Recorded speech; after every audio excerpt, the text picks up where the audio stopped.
जी बिस्मिल्लाहिर्रहमानिर्रहीम। आप देख रहे हैं programme today with Zahid Mahmood Rao. मैं हूं आपका होस्ट जाहिद महमूद राव।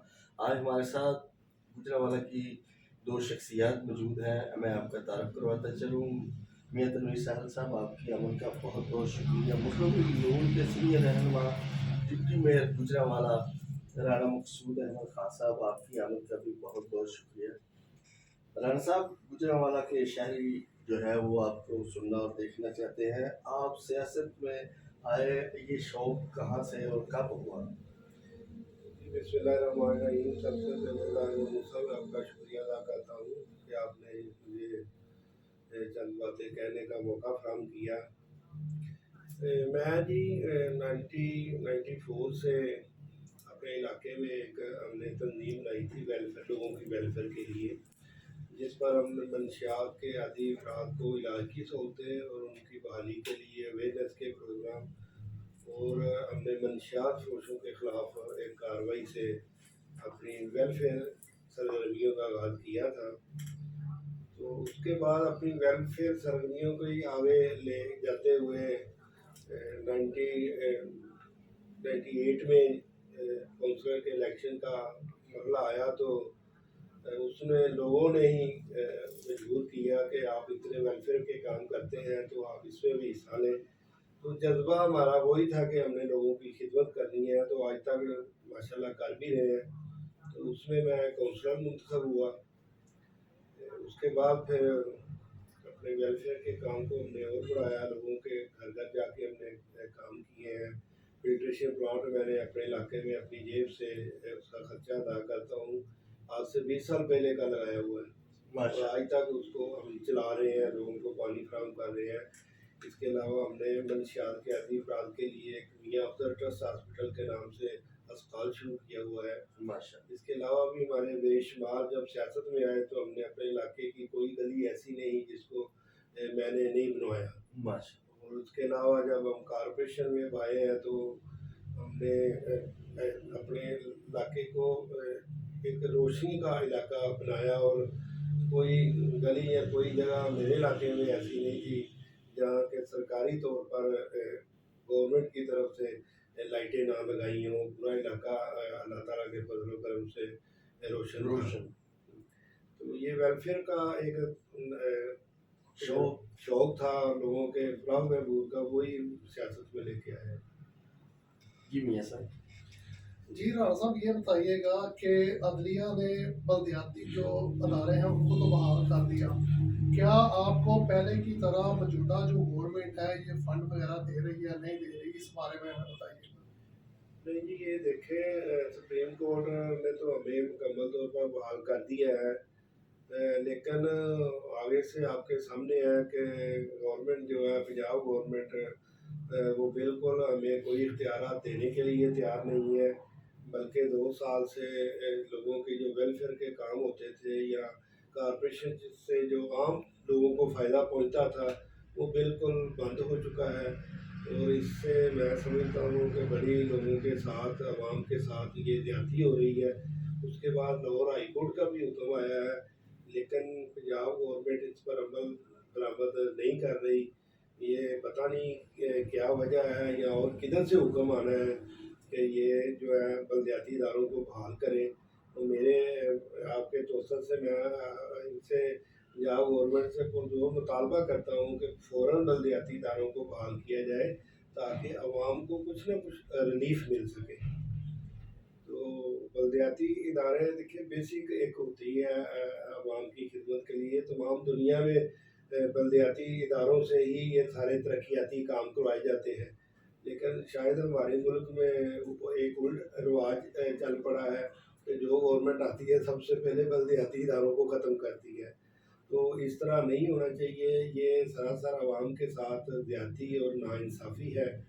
तो पंजाब गवर्नमेंट को भी चाहिए कि फौरी तौर पर बलदियाती इदारों को बहाल करें, ताकि आवाम की जो खिदमत जो कि देखिए मुफ्त के एक हमारे गुजरांवाला में 100 के करीब अगर कोई चेयरमैन आया तो 100 इलाकों में से लोग अपने 100 चेयरमैनों से रब्ता करते हैं और लोगों का फ़ायदा होता है, वो आगे से रब्ते करते गली हैं। मोहल्लों में जा मोहल्लों सकते में, हैं। गलियों में काउंसलर साहबान हैं, जी जी। वो तमाम लोग आवाम की खिदमत करते हैं और किसी बगैर किसी तनख्वाह के कर रहे हैं।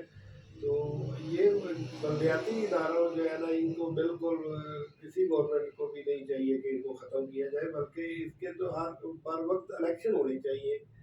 तो अभी भी ये इनको फ़ौरन बहाल करना चाहिए, आवाम का बहुत ज़्यादा नुकसान हो रहा है इसमें। बिल्कुल आपकी बात ठीक है। गली मोहल्लों में काउंसलर को अभी तक जो है वो बहाल नहीं हुए, तो ये तो गवर्नमेंट को करना चाहिए। अगला सवाल ये है कि गुजरांवाला पहलवानों का शहर है और 3 साल इस पीटीआई की गवर्नमेंट को गुजर गए हैं। आप क्या समझते हैं कि मुस्लिम लीग नून का गढ़ समझा जाता है गुजरांवाला, तो अभी तक इसका वोट बैंक मौजूद है मुस्लिम लीग नून का? जी, मैं तो देखें, हमारा ताल्लुक गली मोहल्लों से है। हम गली मोहल्लों में बैठते हैं, जाते हैं, लोगों से मिलते हैं। तो गुजरांवाला तो मुस्लिम लीग नून का गढ़ है, इसमें कोई शक नहीं। तो अभी भी हम लोगों से मिलते हैं, हमें तो कोई वोट नज़र आता ही नहीं पीटीआई का। ये मुस्लिम लीग नून के इतने वोट हैं, ये तो चोरी भी करते हैं, लेकिन फिर भी वोट चोरी भी हुआ है, लेकिन फिर भी गुजरांवाला से मुस्लिम लीग ने क्लीन स्वीप किया है। तो आइंदा भी मैं समझता हूँ कि मियाँ नवाज शरीफ के चाहने वालों का शहर है, और मियाँ नवाज शरीफ और शहबाज शरीफ ने इधर काम किया है, लोगों को दिखाया है कि काम क्या होता है। आपके सामने है गुजरांवाला के प्रोजेक्ट है, जिनमें ये पिंडी बाईपास का, और इसके बाद ये जो शहर वाला पुल है, हाँ जी। फ्लाई ओवर है, मेडिकल कॉलेज है, और इसके अलावा बेशुमार सड़कें थी जो गुजरांवाला की टूटी हुई थी मुशर्रफ दौर के बाद, वो सबको मुस्लिम लीग नून की गवर्नमेंट ने बहाल किया।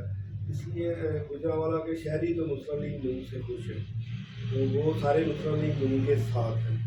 वोट चोरी ना हो तो इंशाल्लाह फिर गुजरांवाला की आवाम भरपूर तरीके से मुस्लिम लीग नून को वोट देगी।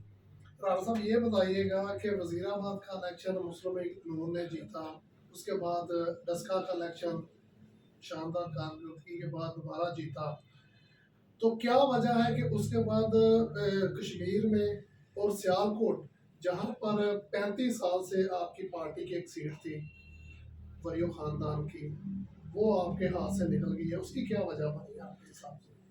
जी, मैं सबसे पहले, आपने कश्मीर का जिक्र किया है। देखिए, कश्मीर में मुस्लिम लीग नून के जो जलसे मोहतरमा मरीम नवाज साहबा तो जाती नहीं है, और सबसे बड़े जलसे जो है ना, वो मुस्लिम लीग नून के हुए हैं। लेकिन बाद में वोट अगर चोरी हो जाए या आवाम का जो वोट है मैंडेट चुरा लिया जाए, तो उसमें हम कुछ कह नहीं सकते। तो मैं तो चोरी करने वालों से भी कहेंगा कि पाकिस्तान का ये आप भला नहीं कर रहे, पाकिस्तान का नुकसान कर रहे हैं। खुदारा इस तरह के काम ना करें। अवाम के हकीकी नुमाइंदे आएंगे तो आहिस्ता आहिस्ता अवाम भी समझ जाएगी, और नुमाइंदों को भी पता हुआ कि हमने अवाम के पास जाना है, तो हमने अवाम के काम करने हैं। तो अगर जिस तरह ये वोट चोरी करके जिस तरह के इमरान खान की गवर्नमेंट आई है, तो इस तरह तो फिर लोग और तरीके से इंतखाबात होते हैं, और तरीके अपनाएंगे, तो ये जो रास्ते बंद होने चाहिए। उसके बाद आपने जो इलेक्शन सियालकोट का जिक्र किया है, वो आपकी बात बिल्कुल ठीक है कि उसमें हमें हमारी जो सीट लूज हुई है, लेकिन वो देखें उसके पीछे क्या महरक़ात है। उसमें इतना पैसा चला है कि हम आपको बता नहीं सकते। मेरा ख्याल है कि शायद ही पाकिस्तान के किसी इलेक्शन में इतना पैसा चला हो जो कि इस इलेक्शन में चलाया गया है। और उसके पीछे क्या था आपके सामने है कि वो प्रिंसिपल सेक्रेटरी हैं, जिनके ये दामाद हैं, जो हमारे मुखालिफ उम्मीदवार थे। और इसके अलावा गवर्नमेंट ने अपना इमेज भी बेहतर करना था, तो उधर भी जो जैसे जैसे रिजल्ट दूर से आते गए हैं, वैसे वैसे मुस्लिम लीग नून के वोट कम होते गए हैं। ये वोट चोरी का सिलसिला शुरू हुआ है, ये पता नहीं कब ख़त्म होगा। ये पाकिस्तान के दुश्मन लोग हैं, ये पाकिस्तान की तरक्की का रास्ता रोकना चाहते हैं। तो ये इस तरह ना करें, लोगों के वोट चोरी ना करें। अवाम का सही मैंडेट आगे आना चाहिए, उसको आने देना चाहिए। इस तरह ही पाकिस्तान की तरक्की है, इस तरह ही अवाम की बेहतरी होगी। تو یہ صرف اور صرف الیکشن جو ہم آ رہے ہیں وہ ووٹ چوری کی وجہ سے آ رہی ہے. جی اگلا سوال یہ ہے کہ جو مسلم لیگ، آپ نے بولا کہ مریم نواز جو ہے وہ کشمیر میں جلسہ کرنے گئی، تو میڈیا میں کچھ خبریں یہ چل رہی تھی کہ میاں شباز شریف جو ہے وہ نہیں گئے، تو مسلم لیگ نون جو کہ طاقتور ایک اپوزیشن کی جماعت ہے، وہ دو دھڑوں میں شاید نون شی کا وہ کنسیپٹ چل رہا ہے میڈیا میں، اس بارے میں آپ کی کوئی؟ اس طرح کی دیکھیں کوئی بات نہیں ہے. ابھی پچھلے دنوں شباز شریف صاحب کا انٹرویو آیا ہے. ہمارے قائد میاں محمد نواز شریف ہیں، وہ شباز شریف صاحب کے بھی قائد ہیں، مریم نواز کے بھی قائد ہیں، امداد شہباز کے بھی قائد ہیں، ساری جماعت کے قائد ہیں. آخری فیصلہ جو ہوتا ہے وہ میاں نواز شریف کا ہوتا ہے اور اس پر عمل درآمد کیا جاتا ہے. وہ چاہے کوئی بھی ہو اس پر عمل درآمد کرتا ہے. تو یہ صرف یہ میڈیا پر ایک بات جو جھوٹی چلائی جاتی ہے اپنے سیاسی پوائنٹ سکورنگ کے لیے یہ ہوتا ہے.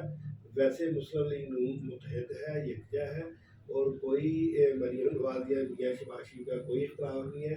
سب کے قائد میاں محمد نواز شریف ہے. میاں محمد نواز شریف کی قیادت پر سب متحد ہے.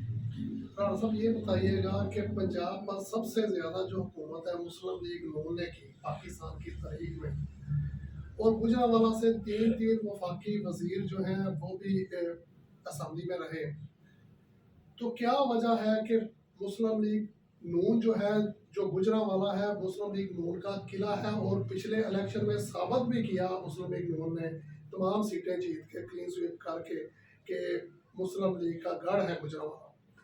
تو 35 سالوں میں کیا وجہ ہے کہ گجرانوالہ کی عوام کو مسلم لیگ نون جو ہے موٹر وے لنک، چلڈرن ہاسپٹل، یونیورسٹی جیسی جو بنیادی سہولیات ہیں وہ دینے سے میں ناکام رہی ہے، اس کی کیا وجہ ہے؟ نہیں کام نہیں دیکھیں پروجیکٹ دوسرے کافی بڑے بڑے پروجیکٹ مسلم لیگ نون نے لگائے ہیں، تو ان کی بھی باری تھی. اس کے لیے بھی ہمارے دور یہ دیکھیں میڈیکل کالج مسلم لیگ نون کی گورنمنٹ نے دی ہے، تو یونیورسٹی بھی انشاءاللہ مل جانی تھی. لیکن آنے والے وقتوں میں دیکھیں پورا پاکستان ہوتا ہے، یہ پورا پنجاب ہے، اس میں سب نے ساری جگہوں پر سارے کام کرنے ہوتے ہیں. تو گجرانوالہ کو بڑے بڑے یہ پروجیکٹ ملے تھے. اب باری اس کی تھی، وہ صحیح بات ہے، ادھر یونیورسٹی ہونی چاہیے، ضرورت ہے گجرانوالہ کی شہریوں کی، تو وہ بھی ملنی تھی. لیکن آگے ہمیں ہمارا مینڈیٹ چوری کر لیا گیا، جس وجہ سے یہ سارے کام رہ گئے ہیں. تو یہ 35 سال کی جو آپ بات کر رہے ہیں، یہ دیکھیں 35 سال سے مسلم لیگ نون برسر اقتدار نہیں ہے. کبھی ہمیں 2 سال ملتے ہیں، کبھی 2.5 سال ملتے ہیں، کبھی 3 سال نہیں رانا ملتے ہیں. صاحب، میرا سوال یہ تھا کہ سب سے زیادہ جو گورنمنٹ پنجاب پہ کی ہے مسلم لیگ نون نے کی. میرا جی دیکھیں اگر آپ یہ کہتے ہیں کہ سب سے زیادہ گورنمنٹ ہم نے کی ہے، اس میں کوئی شک نہیں، ہم نے کی ہے. لیکن آپ دیکھیں پنجاب پاکستان کا سب سے بڑا صوبہ ہے. اگر دوسرے آپ صوبوں سے اگر پنجاب کا جو ہے نا وہ آپ موازنہ کر لیں، اگر پنجاب دوسرے صوبوں سے بہتر نہیں ہے تو پھر ہم کچھ ہوگا. واضح فرق ہے ہمارا سندھ سے، بلوچستان سے، صوبہ کے پی کے سے. تو اس لیے صوبہ بھی سب سے بڑا ہے، پھر بھی سب سے بہتر انتظامات پنجاب میں ہیں. یہ آپ جب جائیں دوسرے صوبوں میں آ کر دیکھیں، پنجاب پھر سب سے آگے ہے.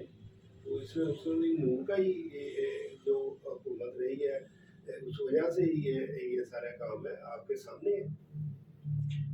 رانا صاحب کنٹونمنٹ بورڈ کے جو الیکشن ہیں وہ سر پہ ہیں، اور شکایت یہ ہے کہ جو لوگ جو ہے مسلم لیگ نون کے ہیں انہیں ٹکٹ نواز حفیظ صاحب ہیں جیسے وہ کہتے ہیں میں ورکر ہوں، تو وہ ٹکٹ میں کچھ مشکلات ہوئی ہیں، وہ انہیں نہیں ملی.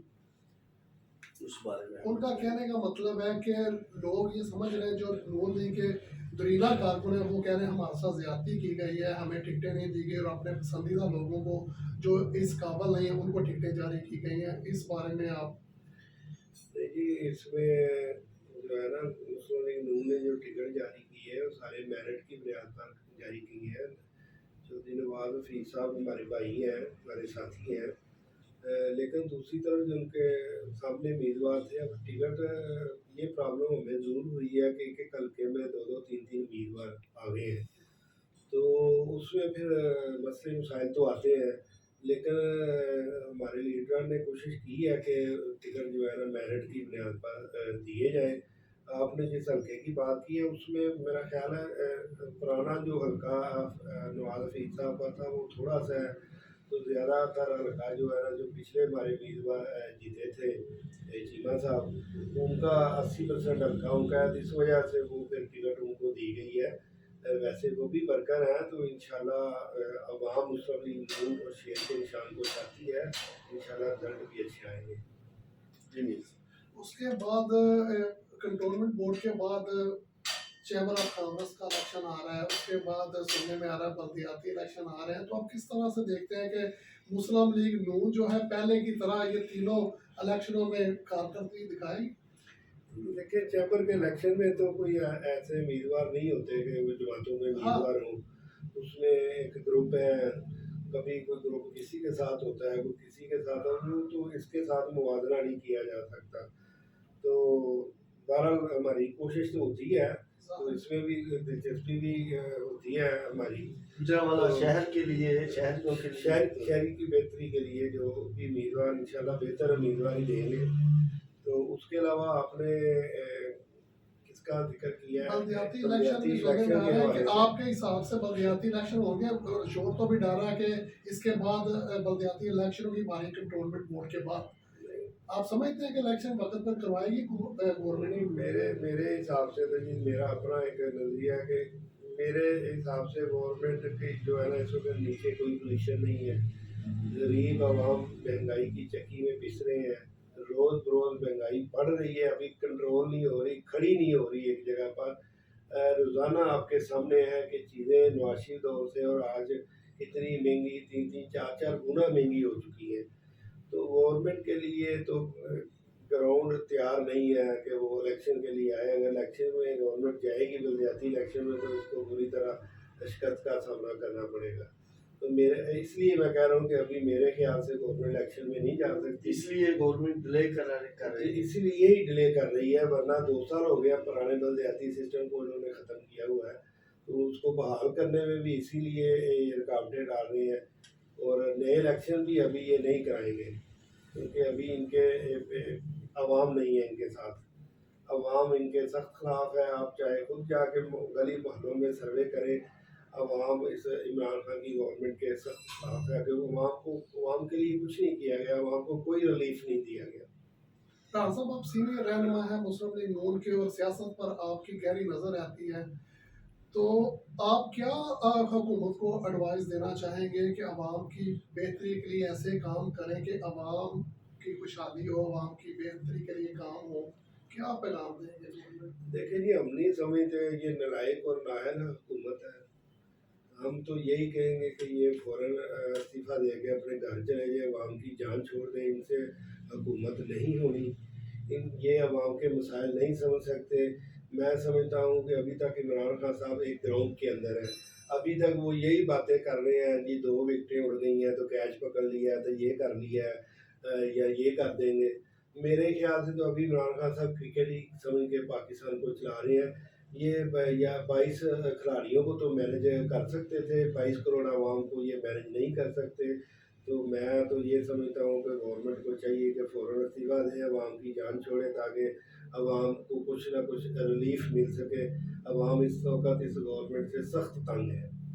جیسا کہ آپ نے کہا کہ الیکشن کروا دے یہ گورنمنٹ، تو اس میں گجرانوالہ کے لوگوں کا یہ پوچھنا ہے رانا صاحب سے کہ کیا وہ ایم پی اے یا ایم این اے کے امیدوار ہیں آئندہ الیکشن؟ جی دیکھیں اگر الیکشن جو ہے ابھی ہو؟ ہر بندے کی یہ خواہش ہوتی ہے کہ جی اگر ہم آج ڈپٹی میئر بنے ہیں تو اس کے پیچھے دیکھیں میری بھی 25-30 سال کی جدوجہد ہے، تو میں پچھلی دفعہ بھی ٹکٹ کا امیدوار تھا مسلم لیگ نون سے، تو اب بھی انشاءاللہ ٹکٹ کا امیدوار ہوں، اگر مجھے ٹکٹ ملی تو ضرور میں الیکشن لڑوں گا انشاءاللہ۔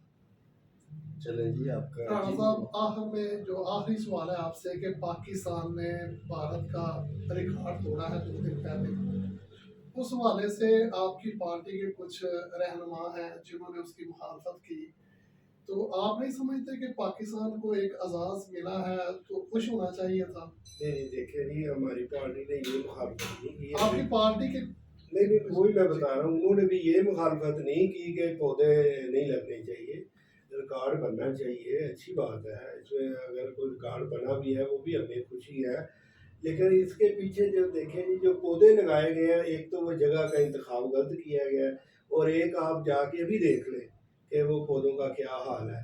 वो अभी अभी तक उनके ना वो नीचे जो शापर वगैरह लगे होते हैं लगे हैं, उनको बाकायदा तरीके से नहीं लगाया गया। अगर ये 52,000 पौधे लगाए गए हैं, इनमें से मैं आपको गारंटी से कहता हूँ 50,000 पौधे नहीं उगेंगे, 2,000 ही है, कहीं तो चल चुल गए तो चल गए। बाकी ये जगह जो है ना, ये ग्रीन बेल्ट है, इसके पीछे सर्विस रोड है, उसके पीछे लोगों के कारोबार हैं। तो ये कहा क्या, हमने जो हमारे बंदों ने जो मुखालफत इसकी की थी, इस चीज़ की थी कि इसको जंगल ना बनाया जाए, इसके लिए कोई और जगह का इंतखाब किया जाए जिसका फ़ायदा भी हो आने वाले वक्तों में। तो ये जंगल बन गया, कल को इधर सिक्योरिटी के मसाइल पैदा होंगे शहरियों के लिए भी और दुकानदारों के लिए जिनके कारोबार है पीछे। ये हमने मुखालफत की है, रिकॉर्ड बनाने की हमने मुखालफत नहीं की, ना पौधे लगाने की मुखालफत करते हैं। पौधे लगने चाहिए, ज़्यादा से ज़्यादा, इससे भी ज़्यादा लगने चाहिए, उसमें हमें कोई इतराज़ नहीं। जी राना साहब, बहुत बहुत शुक्रिया आपकी अमन का, आपने हमें वक्त दिया। जी नाज़रीन, इसके साथ हमारा प्रोग्राम का वक्त ख़त्म हुआ। अगले प्रोग्राम तक इजाज़त दीजिए। अल्लाह हाफिज़।